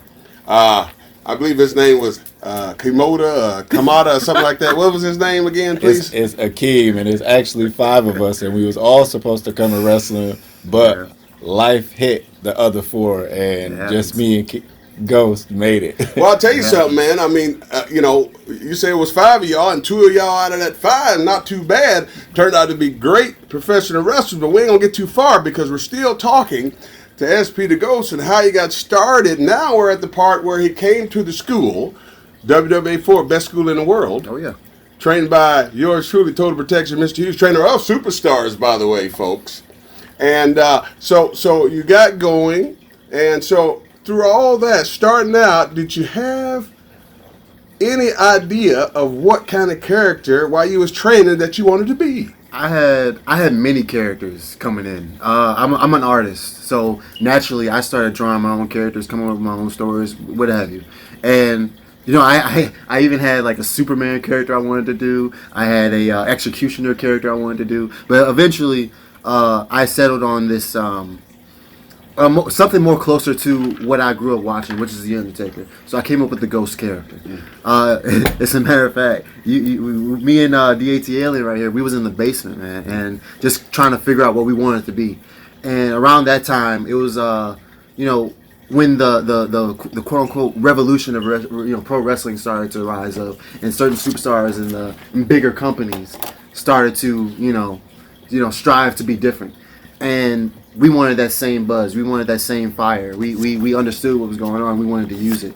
So we had an idea. We took rappers' names. We took rappers' names and started to put it to our character. And ATLien, he gave me the choice to pick a name between a rapper by the name of Diabolic and the rapper by the name of SP the Ghost. Both of them very famous rappers. Very revolutionary rappers. For some reason, I gravitated towards the Ghost character. I gravitated towards him. It reminded me of Undertaker just from the Ghost name, and I just thought it was just something I could work with. The SP. This good, just nice chantable name. I can use it. And what was it? We was playing the one of the WWE games, right? We was playing with WWE game. I was creating the character, and I was wearing trunks at the time, and I had a mask, like a ninja mask, like a half mask with the skull print on the mask, and we were just trying to build the character from there. And as time went on, I realized that I think I kind of strayed away from the revolutionary part and started being about scary movies and just the horror aspect of it. And I started from there. It's evolved since then, but I won't go too far ahead. And so with that said, you got trained. You started doing all the holds and the moves I was showing you, and as a trainer, you're pretty easy to train. You was kind of thin at the time, but as you know, you're a younger person. Yeah. And so you started training, and then something happened. I had you get in the ring with a young lady. We're working on flying crossbody. Tell us what happened when you left for a period of time, because you came back with a sling in your arm. What happened? Oh, Did man. she kick you? Oh, no, it wouldn't. You touch her improperly? No, absolutely not. So, Somebody said wrestling doesn't work. I don't think so. Oh, You no. came back with a cast on, oh didn't you? no, it's very much not a work. So, this particular day, you were training us on doing dives and crossbodies, just crossbodies, to be quite honest with you. And this young lady that you're referring to, she was a petite young lady, and she was going to be taking the dive that I was going to be giving to her. Now, at first, you remember, I don't know if you remember, but I questioned this dive, and I was like, I don't know if she's ready for me to take this dive. And you said, everybody needs to learn. You were pretty fair as far as how you was teaching everybody. Everybody took a bump. Everybody took a crossbody. You had to learn in order to experience it. So, I agree with you, and I gave her the crossbody, and it was either she fell too early, or she was just so petite that I just went straight through her without any resistance. Because as soon as I went down, I noticed that I was going way too fast. I figured that at some point she was supposed to catch me, and I was supposed to slow down my momentum and take a safe bump. When I went down, I saw I was going too fast. I tried to protect myself, and next thing you know, my left arm just folded. Mm-hmm. And I don't mean like how it bends in the middle. I mean in the middle of the forearm. It broke. Snap like a 2x4, just snap in half. Hit the concrete too hard. Yeah. Oh yeah, absolutely. And so, folks, what SP is referring to is, even though there were gentlemen at the school, young ladies joined as well. And so, with the ladies, I would have the young men. I would say, don't treat the girls like toilet paper, because I wanted the girls to get the same effect in the ring as they would with a man, because they can get the true feeling of how it feels to get hit, kicked, stomped, slapped, whatever. And so that's why SP was trying to protect her, because he was trying to treat her like toilet paper, even though she didn't have much knowledge on how to try to catch him and then go down, make contact first, then take the bump. So with that said, that's how he broke his arm. After you broke your arm, you went to the doggy pound, licked some wounds, healed yourself up a little bit. Sure. You was gone for a few minutes. Then you eventually pop back in there, because I used to ask your brother here, the ATLien. I said, did SP the Ghost quit here like your other brother did? He couldn't take all these freaking beatings he was taking in the wrestling business, right. Or what? Yeah. He goes, no. He said he was coming back, and he kept saying he's coming back, he's coming back, he's coming back, but I didn't see nobody come back yet. So finally, you came back, and I noticed that you got a little bigger. You must have been eating. You met this girl, I forgot her name, but you met this young lady. She started feeding you collard greens and black-eyed peas and ham hocks. Something like that. And then all of a sudden you gained a little weight, see? And then you came back, and I said, okay, looks pretty good. Then you started continually training. You started doing your stuff. Your head was right. Here's the thing, folks. In professional wrestling, you have to determine what you want to do. Once you get in this business, you have to determine if I'm going to have a girlfriend or I'm going to have a wrestling life, right? Some guys, they get in the business not thinking yet that they're going to meet someone. They meet somebody. Wrestling's supposed to be their first love, folks, you see. Wrestling's supposed to be the first love. Then they meet someone, and then wrestling kind of takes a second back seat to the wrestling game. I've seen it a few times since I've been a trainer, where a guy come in, has some great potential to be a great wrestler, and he gets bit by the you know what, and next thing you know, the guy wants to leave and quit the business. I've seen it happen many, many times. Guys get girls pregnant, They start dating girls that's in the business. Biggest mistake you're ever going to make. You don't want to date a girl in the wrestling business because it ain't going to work out. I'm not going to get too far off the subject. But back to SP the Ghost. Now, with that said, SP, you met this girl, she helped you, she fed you, y'all worked together because you were starving. You didn't have, I mean, hey, I'm being real with this. Oh, yeah, absolutely. You know, as a professional wrestler, I done seen guys starve, eating peanut butter and jelly sandwiches, eating tuna out of a can, eating boiled eggs just so they can survive. I mean, you don't have that much money. A carton of eggs don't cost that much, about $1.50, you see. Oh, yeah. Peanut butter and jelly don't cost that much. You go to the dollar gig and get you some peanut butter and jelly so you can eat. And so those are the sacrifices that these young people had to make to try to be a professional wrestler. Absolutely. Okay? Absolutely. And so with that said, you started training again, you got trained, I started teaching you everything you needed to know. We got to the point of where it's time for you to have your freaking tryout match. Here's the deal, folks. I determine if a student is ready for the next level. What I mean by that is if he's ready for the next level to have a 5-minute match. So he can graduate to Thursday shows. We did shows every Thursday. All the students, there were no outsiders. It was all students that I trained. And so it was the time for you to have your 5-minute match. Tell us about it. How did you feel going into it? And who was the person that you had to match with? Well, like you said earlier, man, when I took that, it was about 2 months I was injured in that cast with a broken arm. And that was the most depressing, moment of my life, the depressing 2 months of my life, because when you wrestle, when you start, in the, professional wrestling game, and you take time off, you get what's called in the business the itch. You wanted to go back into the wrestling, but for some reason, something is blocking that way. And I had that itch the entire 2 months of me, healing up, licking my wounds, as Mr. Hughes said. And I was lucky enough to have a woman that kept pushing me when I wanted to quit, and kept pushing me when I thought my career was already over before I even got started. So after that 2 months was over, I was more determined than ever. Like you said, I got bigger. I was more, determined to learn what you were teaching me.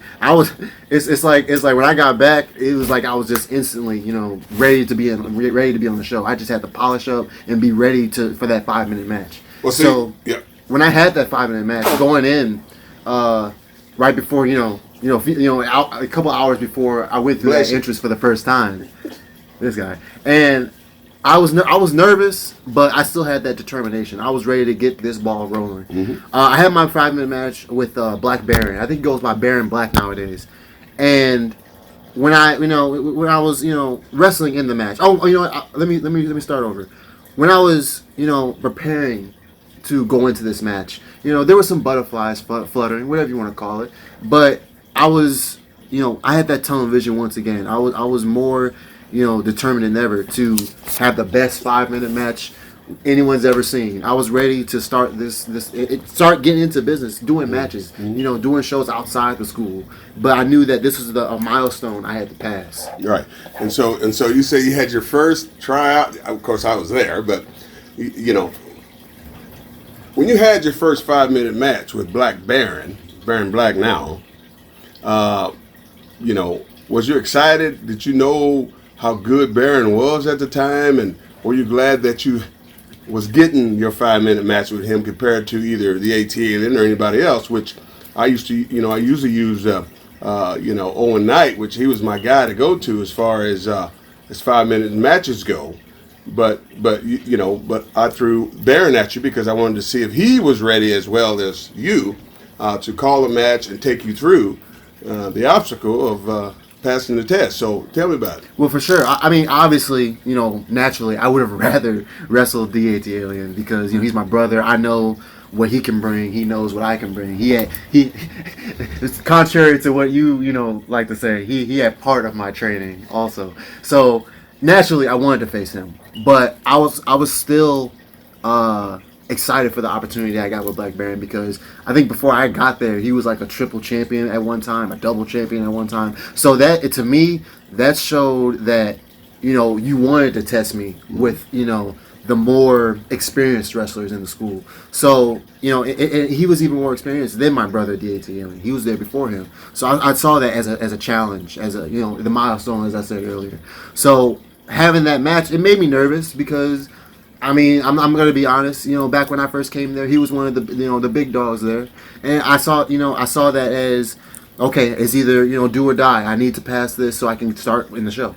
Yeah, and Baron, folks, if you're not familiar with Baron or Black Baron Black, very talented individual. Does some stuff with Ring of Honor and New South and all these other people out here. But so after you had that match, all right, how many times did it take for you to pass? Or did you get it right the first time? Did it take you twice, 3 times? Sometimes it took guys 4 or 5 times to pass their 5-minute test. How many times did it take you? Surprisingly, it only took me once. I thought, I was nervous once the match was over because, I mean, it was a good match for a 5-minute match for me, because that was my very first match. Mm-hmm. But like I thought that, I thought it needed to be, perfect. But like I think the thing that you saw in the match that I was, so good at was whenever I did mess up or whenever I did forget something, whatever the case may be, I was able to recover really fast, and it didn't seem like I had messed up. I didn't seem like a spot was blown or wherever the case may be. And so when I was waiting for your verdict, as a matter of fact, I think I remember when you were trying to decide whether it was time for me to be in the show or not, and the match was already over. You had you gave me my pointers, you gave me my criticism, and then you let the rest of the rest of the wrestlers, rest of the trainees decide if it was time for me to go in. And thumbs down if he wasn't ready, thumbs up if he was ready. And I got that thumbs up from everybody. You took that suspended maybe. Okay, you're in the show, and I was in the show. It was as simple as that. And I tell you what, when you did get the gig, I mean, everybody was happy for you because I knew and they knew. And you knew, of course, that you was ready to go to the next level. Some people didn't make it on the first try because some of them wasn't hungry as you were and some other people. But once you did get the nod and you started doing shows, we had to figure out how you was going to talk. How was you going to communicate with the fans? And so even though I was the man in the back working the cameras, doing the commentary, doing the interviews with the wrestlers, how did you come up in your mind how you was going to do your promos? So it was actually a combination of what you were saying and what ATLien was saying, and also a combination of what I saw from Undertaker. When I watched Undertaker, if you ever seen an Undertaker promo, most of his promos is like it was most how do I say this? He said less, but it meant so much when he said it. Like it was like short, very very short promos, maybe 10 seconds. But what he said it carried such weight that he didn't have to say much. And you gave me a bit of advice, and you said I'm a ghost. You said I'm a ghost, and ghosts don't talk much. They make movements. They have facial expressions. I should incorporate that in my character. And then ATLien made a point also that if I talk and if I say anything, it needs to be so short that it makes the crowd wonder what I'm going to say next. But then I take it away and I do my patented shh. So once I figured that out, I combined all of that and I used your idea. I think we did the first promo. You told me to walk back and forth, not saying a word, as you pretty much introduced me in the promo. Right. Mm-hmm. And then you said only thing you should say after I'm done with the promo is just look into the camera and just say shush. And I did that. I was like, I didn't know how it was gonna be. I was like, okay, I'm gonna give it a shot. And it looked so creepy and it looked so larger than life that it reminded me of one of my favorite wrestlers, Sting. He didn't say nothing. But he was so over. And once I pieced that together, it was as easy as pie. And of course, and you got it. You figured it out. And one day, you came to the school on a Thursday for a show, and you went in. You got your paint put on. And then you come out and you had these freaking eyes, and I'm going. We sitting there getting ready to do some promos, and I happen to see your eyeballs, and I'm going, "Whoa, now that's kind of interesting." But seemed like you had one dead eye. One of the eyes kept turning. What was up with that? You know what? It was, to be honest, it was cheap contacts that I bought from the mall, and I wanted to keep evolving my look. You told me, you gave me it was actually advice that you gave to all of us. You always want to invest in your character. No doubt. You always want to evolve it, and I took that quite literally. I think one week I wore like a little bit of paint. The next week I had my whole face was painted. The next week I had those contacts that you're referring to. So I was always evolving my character. Whenever chance I had. In fact, me and my wife were broke a lot of times from me trying to evolve my character, from me investing into it, and. When I kind of liked the fact that it was like turning in my eye, it made it seem creepy. It just it made that look more evolved. Than like you said. But it definitely got the character alive. It started to breathe. I start seeing different things in that character. So when you used to go out, I would tell you, this was before you actually started doing it, because I like I said, folks, I was the commentator, so I worked the camera.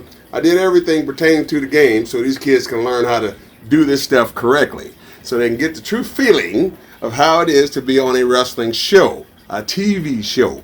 And so I had to take my experience that I got from my WCW days, AWA, all the TV shows I ever did, WWF, ECW. I can go on and on and on. And I had to teach these kids how to work in front of a camera, because if they were trying to go to the next level one day, they would have to learn how to do these specific things, and that was work in front of a camera. Oh yeah, I remember. And so when you used to go to the ring, you'd get in the ring, wipe your feet, of course. Of course. We talked about that earlier, about the respect thing, about you wiping your feet, and I saw that. So every person that goes to the ring, I'm watching every aspect of of his movement, how he's going to the ring, see if he paid any attention, so I can chew him out later for not doing things. That's why we recorded everything, folks.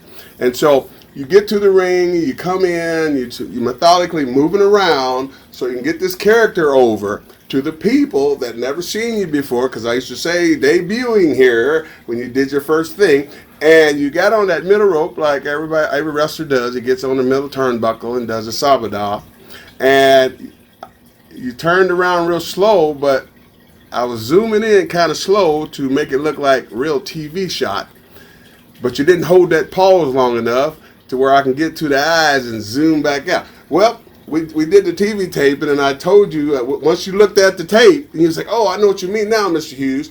And then the following week, you fixed it.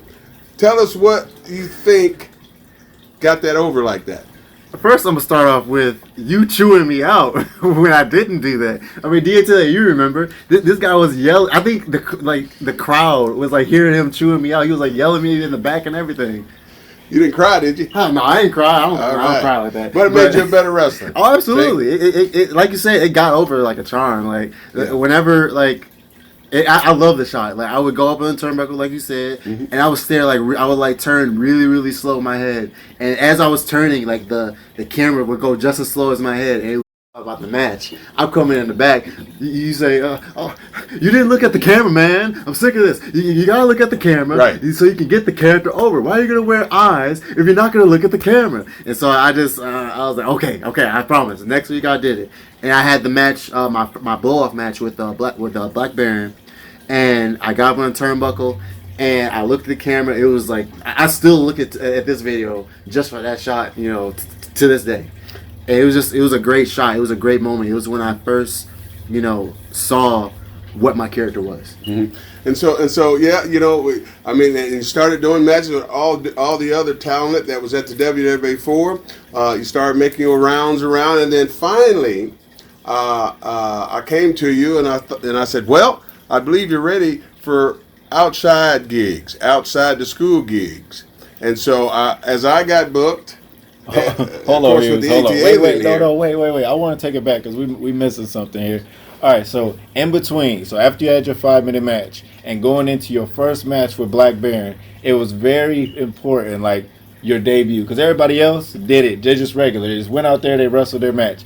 But before you actually got in the ring with everybody, we built him up for weeks. If you remember, we just had him sit out in the crowd, up in that chair in the corner. Do you remember that? Oh man, do I? I would never forget that. You came up with that idea, as a matter of fact. I was sitting. There was like what was it? Like a pool chair. It was like a really tall chair. I don't know what type of chair it was, but it was like in the corner. It was a lifeguard chair. It was a lifeguard. That's what I meant to say. Lifeguard chair. And it was like in the corner where the seats were and the fans were. So one week, we decided that I would just sit in that chair, just being as still as like a mannequin. Like, and I didn't move, didn't turn my head, I didn't wiggle my fingers. I just stared at the ring, sitting in the chair, like a stone statue. And every week, I remember the reaction from the crowd. They would look and see, like, is that a mannequin? What's going on here? Why is that guy or whatever that is sitting in the chair? And one week, I think I was having my angle with Black Baron, my first match, my debut match. And Kiera Hogan, she was there, still training at the time. She was like the general manager, if I'm not mistaken. And she spit out a promo saying that you're not gonna get a title shot today to Black Baron, but I do have a challenge for you, and introducing me basically. All of a sudden, I stand up, I move for the first time. The fans go crazy, like what is going? What? They're just flipping out. Mm-hmm. I finally go into the ring. I have my 5-minute match. I'll never forget that moment. I'll never forget that. Yeah, and so that was the highlight of you just starting out your career. And once what I was going to say before, even though I missed that last little bit that the ATLien threw in there. So now we can go forward with. You had your 5-minute match. You're doing matches every week. You booked on shows. Did you ever win any titles at the WWA for? For some reason, no, I know what the reason is, but no, I didn't. But it didn't it made me want to work harder. I won't get me wrong, because that was one of my goals, was to have a title. That's every wrestler's goal, to have a title, and I just saw it as me needing to work harder, as simple as that. And once I got on the show. I think every wrestler goes through this. Once I got on the show, I lost. I don't know if I was too comfortable or I just lost a slight bit of hunger, and things got in the way, and they shouldn't have gotten in the way, and whatever, it happens to everybody. But once I saw, okay, this isn't happening, and this isn't happening for me. It just taught me to work harder, and that's exactly what I did. Once I found out what the problem was or whatever, I fixed it, and I was more determined than ever. I started doing outside shows, and then you started taking me on outside shows, and then I was just, I was back on the horse, as I said. No doubt about it. And I tell you what, and then eventually I started when I got booked. This is how it works, folks. When I was training at the WWA I trained my guys, and I wanted them to be the best. So when I got booked, I got a couple of my guys booked. Sometimes I got them 5 or 6 of them on one show, and I did the driving. I was the pilot. I took them on the shows. They didn't have to pay no trans. Only thing they had to do was get in the car and make sure they had some gimmicks. Now, with that said, I got you booked on a few shows. Oh, yeah. Prior to us leaving for that gigs, I taught you how to sell gimmicks and do things like that to make extra money. See, folks, it's like this. With the students, you have to teach them everything about the business. If you want to be a trainer, if you're going to be a teacher of this game, that's why you have to, if you got to you have to been somewhere to teach somebody stuff. You can't just wrestle a couple of years and expect to open up a wrestling school. What are you going to teach people? You see, you have to been somewhere, you have to go places, and you have to be in the business for quite some time to give your knowledge to somebody else. And so with that said, we go to the shows, I would tell you what? As far as how to make extra money, how'd you do it? You would tell me, always bring your gimmicks, bring your pictures, bring your mask at the time that I had, and that's how you make extra money in the business. You don't always want to rely on the guaranteed money that you're supposed to be getting at the end of the night. And I didn't. I was a little nice, starting out. I wanted to please the fans, and what I didn't realize is that if I want to do this full time, for example, I need to be able to make that extra money from those gimmicks or whatever avenue I can take, so I can survive in the business. A lot of people, they try to do this thing in full time and they don't know how to, get the funds to be able to travel, all around the country, or to travel, to do these extra shows and to get your name out there. It takes money to make money, and in order for me to, make that money to, travel to those shows, I needed to make that extra money during the show. Okay, so I taught you how to sell gimmicks. I taught you how to hustle, basically, Yes, to sir. make extra money. And so, that being a professional wrestler, folks, you do a lot of traveling. You go all over the country. Absolutely. Okay, and when you first got going, I was the one that got you booked. I had you get, you came with me. Yep. So I want to know, and I'm pretty sure the fans out there that's listening to the Total Protection Mr. Hughes podcast would like to know, as a young professional wrestler coming up in the profession, how did you feel or take traveling long distances? I know some people hate going on long distances, but to be a professional wrestler, you got to travel. Absolutely. How did that affect you? I actually liked the traveling. That's actually one of my favorite parts of being a professional wrestler. I travel to Texas once a month, for example. It's like a 14-hour drive. At first, I had to do it myself. First of all, at first it was very, very taxing. Being tired, having to drive through the night. Guaranteed pretty much. But I'm a guy that likes sightseeing. I'm a guy that when I'm driving, I'm pay attention to the road, but I'm looking around to see what's around me. So that aspect, I don't know if I got that from you, because I know you told me that that was your favorite part of traveling. You like to sightsee, and so once I started traveling, I think the first place I started traveling to was Alabama, and like little 3-hour drive for me, but still it was not what I was used to.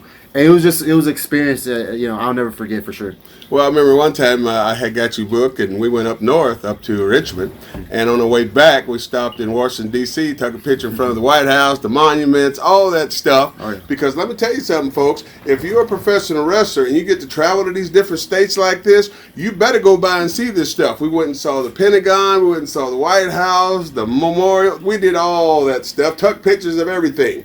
And if we wasn't in, the wrestling business, we'd never have an opportunity to see none of that stuff. Now, I got you on the road, started getting you around, started getting you noticed in the business, and one day I realized, I was like, man, this kid is ready for the next level.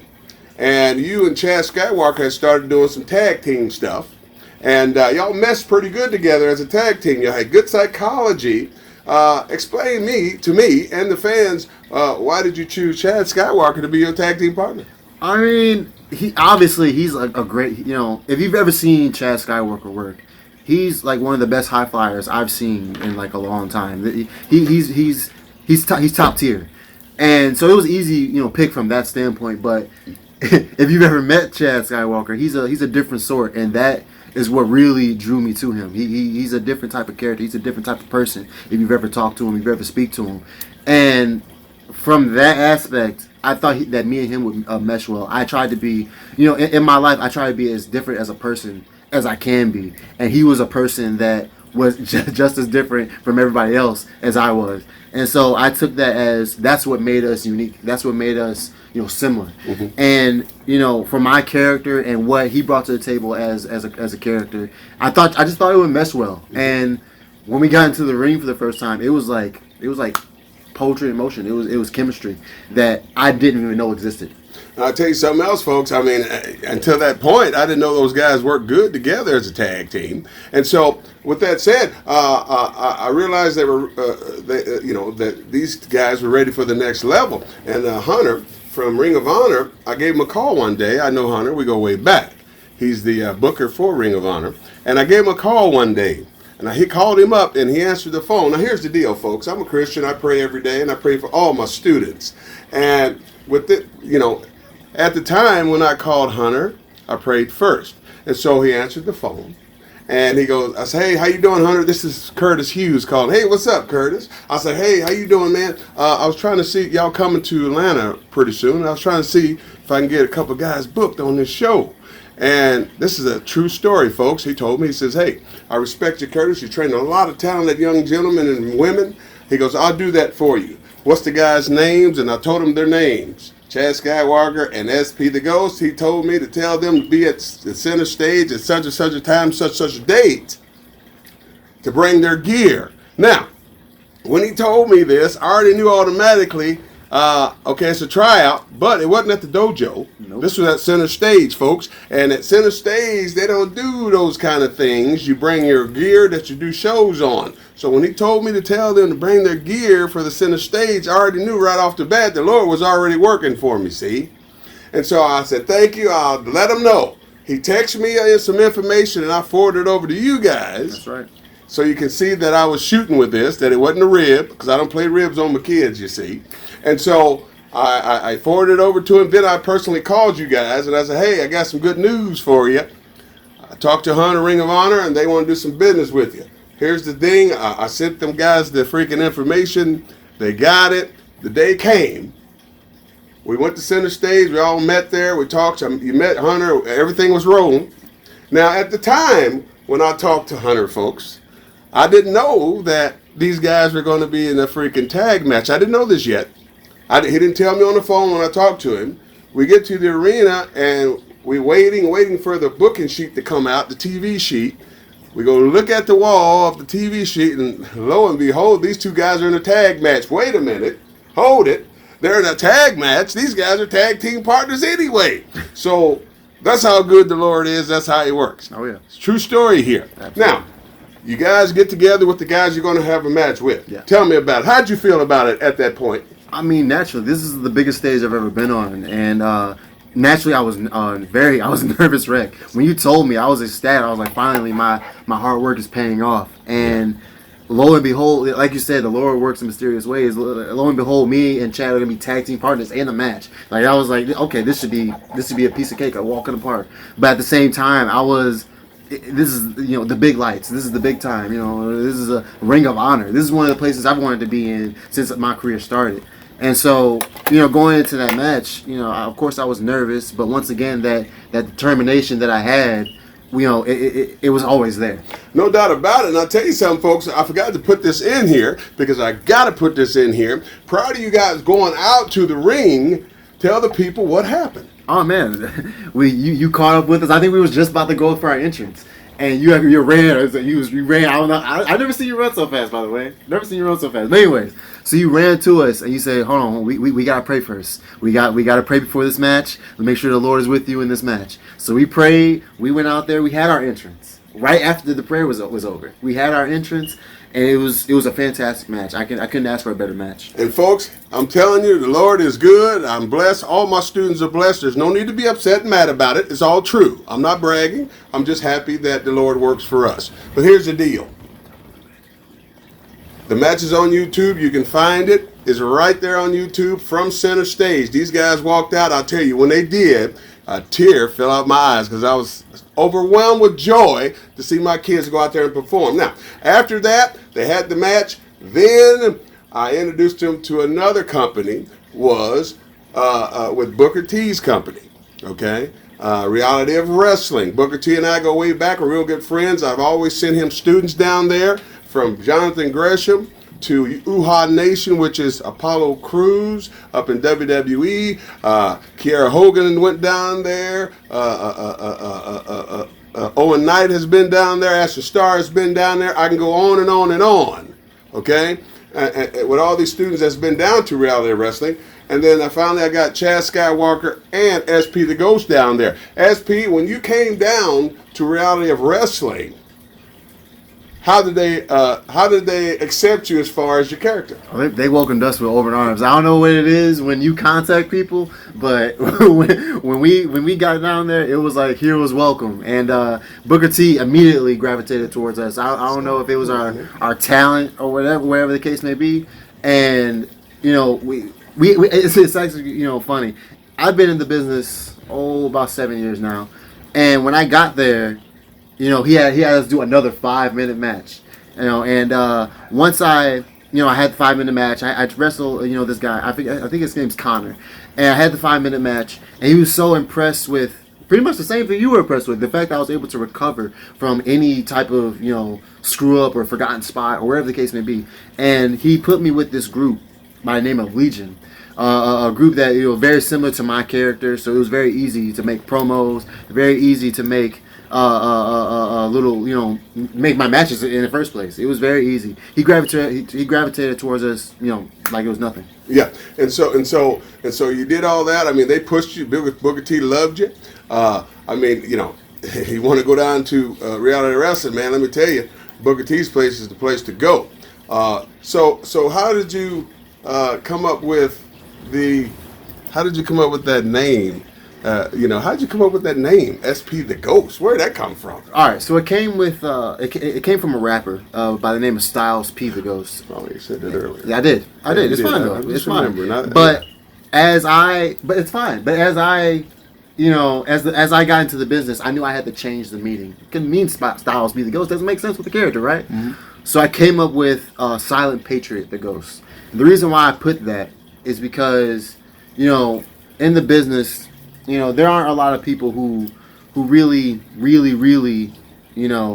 are about professional wrestling. Everybody wants to go to everybody wants to go to sports entertainment. Everybody wants to be in the big lights. I kind of wasn't that person. There's a difference between sports entertainment and professional wrestling, and I was professional wrestling. So I was a silent patriot of what professional wrestling is, or was, I should say. Professional wrestling, to me, is dead, just like you said. I am its ghost. I am bringing it back. I am resurrecting it. So what's up with that face paint, man? Let me answer that question with a question. You ever read a Superman comic book? Of course. So I'm 50-something years old. I'm a big fan of Superman. Not because of the comic book. It's not as well drawn as I would like, but I like the mythology of Superman. In the usual mythology of a superhero, there's a superhero, and then there's the alter ego. Batman is Bruce Wayne. Spider-Man is Peter Parker. When those people wake up, he's Peter Parker. He's Spider. He's Batman. He's Bruce Wayne. When Superman wakes up, this is where it gets different. When Superman wakes up, he's Superman. When he looks in the mirror and he puts on his clothes, he's still Superman. As soon as he puts on those glasses, that's when he's Clark Kent. He was a superhero pretending to be a hero. Okay, so tell us, SP, what's your goals in professional wrestling? My goals, really, I'm just trying to make it to, I'm trying to make it to the big time. I'm trying to show the world what I can do. Ring of Honor, WWE, AEW, it doesn't matter. I want to show the world what I can do in this business. Good, that's great. I tell you, man. With that said, folks, I'll tell you, man, what a great interview, man. And from a kid coming from Detroit, Michigan, where the water is, I don't know. To where you are today now in professional wrestling is amazing. You made some right decisions. You came to the right school, and I guarantee you this. You've been blessed. Your career is going upwards towards the right direction, and you're making your mark. Coming up, you're booked with me down here at WrestleCade in November. Yes, sir. AML, you're booked with them as well. Yes, so you're continually making your mark in professional wrestling because you came to the right person and got taught the right stuff that you needed to be taught to be a great wrestler. Absolutely. Now, with that said, anything, AT, you'd like to add to this before we close this show? I'd like for you to explain to the people about the law. The law. Ladies and gentlemen, if you don't know this, as I said earlier, professional wrestling's dead. If you look at any sports entertainment, if you look into it, if you really look into it, the word professional wrestling is never said. There's a reason for that. Okay, they killed it. It's gone. There have been little resurgences with AEW and such. Whatever you want to call it. It's still dead. All right, it's still not being said on television shows. It's still not being said in sports entertainment. It's actually illegal to say. It's illegal to say it in sports entertainment. On TV and sports entertainment. So now I'm here to haunt sports entertainment. They have trifled with killing professional wrestling, so now they must be punished. And it's as simple as that. Well, with that said, folks, How can folks reach you, man, if they want to book you or do any kind of thing with you? How do they get to you? They can reach my social media. My Facebook is SP the Ghost. My Instagram is Ghost or Real 5, and my Twitter is SP the Ghost 8. ATLien, how can folks reach you if they want to book the ATLien? I am DEATLien on all social media platforms. And of course, I am Total Protection Mr. Hughes, folks. Not hard to find on Instagram. I'm Bodyguard Hughes, and on Facebook, I'm on Total Protection Mr. Hughes, and on my other Facebook is Mr. Curtis Hughes, and on my Total Protection podcast on YouTube, it's Total Protection Mr. Hughes. And shows I got coming up, folks. I got my next show I got coming up. Shows. Tell us what shows you got coming up. All right, so I make my the SP. That's me. I have my debut with AML coming August 9th with Devin Cruz, Kevin Cruz, whoever you are. I'm coming for you. Watch out. And also this weekend, I will start with Underground Pro Wrestling in Ohio. Watch out for that also. Also, my YouTube channel that's coming up real soon. Spook Book is coming. And folks, with that said, thank you for joining us. I hope you enjoyed Total Protection Mr. Hughes here podcast. We're going to do a third episode coming up soon. Don't you dare miss it. So, folks, from Total Protection Mr. Hughes, the ATLien, and SP the Ghost, thank you for listening. We'll see you next time here live on Total Protection Podcast. Goodbye, everybody.